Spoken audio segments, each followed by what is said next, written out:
Alright, let's dive into something that's got the watch community buzzing, the Erebus 24. Now, field watches are a dime a dozen, right? They are the reliable, no-nonsense tools of the watch world.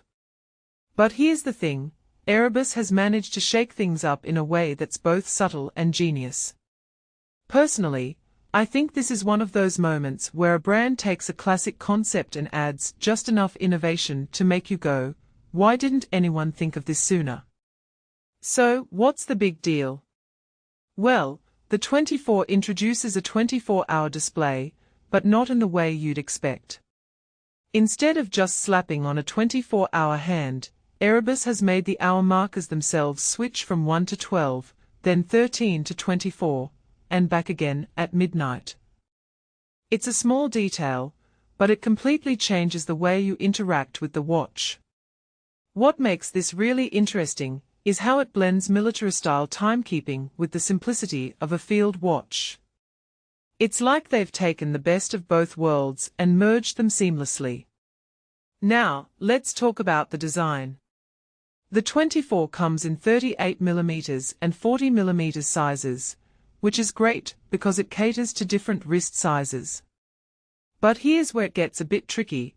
The 38mm version has a 50-meter water resistance, while the 40mm bumps it up to 100 meters. Personally, I find this a bit odd.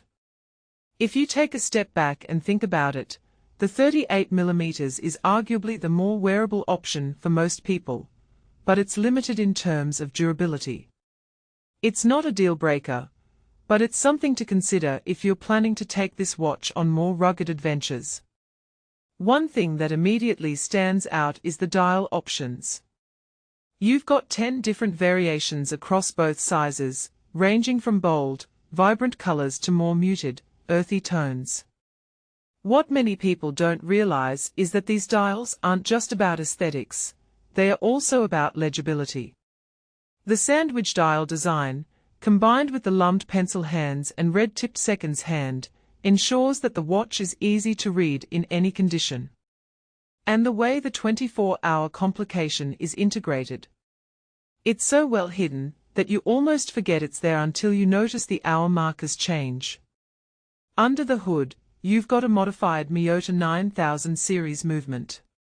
Now, I know some watch enthusiasts might turn their noses up at Miyota, but let's be real, it's a reliable workhorse.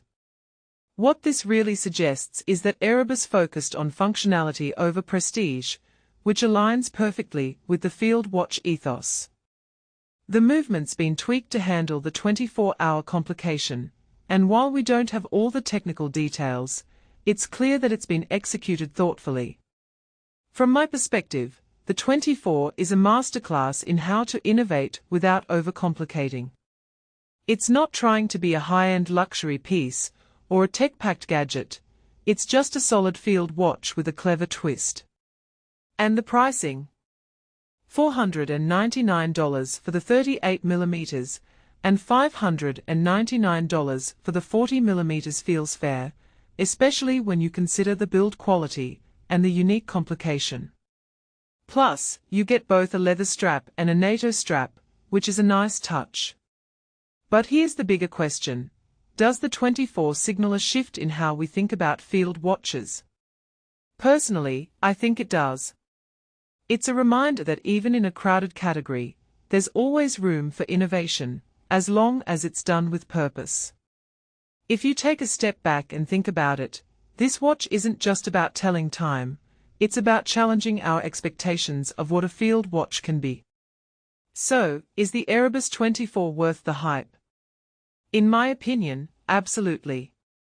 It's not just a watch, it's a conversation starter, a blend of tradition and modernity, and a testament to thoughtful design.